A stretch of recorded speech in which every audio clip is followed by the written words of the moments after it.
A woman leaves nearly $4,000 in cash on this banister, walks back towards her apartment.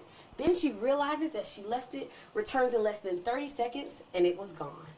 When the bus driver activates these red stoplights, these cameras that are angled at 180 degrees can capture offenders at up to 5 lanes over. But she says she just finished crisis prevention training and used those same techniques to send him running right back into the woods. Right here where the bullet came through this wall, bounced off the back of this bed, and landed in this baby's crib. On a day that reached 90 degrees, a Fulton County mother left her 4 children in a car at a local grocery store. When the police arrived, the doors were locked and the windows rolled up. A woman was walking down this sidewalk when a tire flew off of an SUV up into the air, and when it came down, it caught her by surprise. In a heavily populated area of campus, one woman says that she was approached by a very bold man, and he chased her with a knife. Police were called to this former judge's home when the alarm system went off. Now, this locked gate kept the police out, but it didn't keep the burglars from tearing apart every inch of her home. An employee of this adult entertainment club said that she was followed home from work to her apartments in another county where a man encountered her at her door, pointed a gun at her, but what he didn't know was that she was armed with her own. Protests broke out in Metro Atlanta after the grand jury in Staten Island decided not to indict the officer in the Eric Garner case. Eric Garner was a man who died shortly after a physical altercation with police in New York. But tonight, one of those protests ended right here in the middle of this intersection. And she said as that bus approached this intersection, as she crossed Constitution Road, a student threw a brick or a decent-sized rock straight at her windshield. By Wednesday, all of these Fulton County fire units will have 4 full sets of emergency gear, including these medical masks.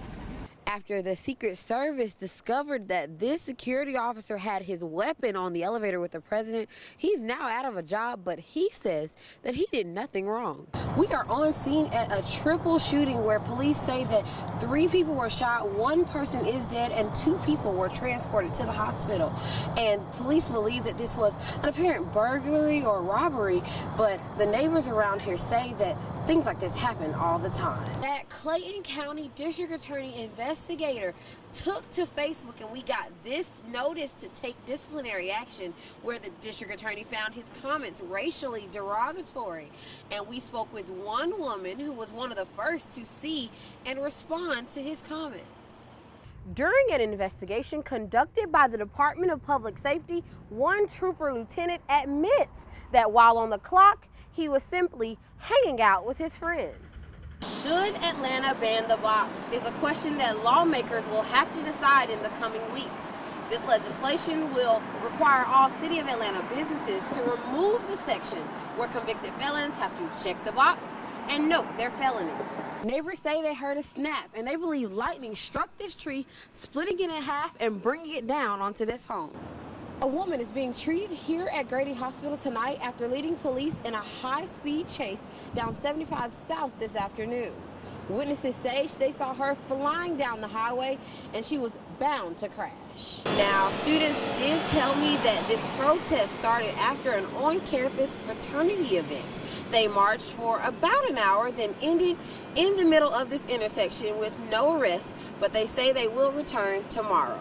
Reporting in front of Emory University, Amber Worthy, and the family placed these balloons at the site of the accident while the police continue their investigation. Reporting in Southwest Atlanta, Amber Worthy, and the Secret Service says no comment. Reporting outside the CDC, Amber Worthy. As for his job right now, he is on a 1-day suspension with pay, but by tomorrow he will put in his letter of resignation. Reporting in Clayton County, Amber Worthy. Now, an offender could pay a fine of $300 for a citation with the county schools, but if police officer pulls them over after passing the school bus, they could pay closer to $1,000. Gwinnett has not had a tragedy involving a violator of this law, and they would like to keep it this way. Now, we spoke with multiple police sources, and they say that that officer should have walked the perimeter of this house. The Atlanta Police Department say they will look into it. Reporting in Southwest Atlanta, Amber Worthy. Now, this lieutenant did retire, and we tried to reach him multiple times, but we weren't successful. Reporting at the Georgia Department of Public Safety, Amber Worthy. The officer being treated here at Grady tonight is expected to be released soon. However, when the suspect is released, she is going to be transported to Cobb County Jail. Reporting in Southeast Atlanta at Grady Memorial Hospital, Amber Worthy. A child lost his life a year ago today in a horrible carjacking incident. And today, right behind me, the family and community are remembering the 13 years that they did have with him. The students we spoke with say that they were very happy to be alerted so quickly, and it's just another reminder to pay attention to your surroundings at all times. Reporting in Cobb County, Amber Worthy, Channel 2 Action News, Night Beat.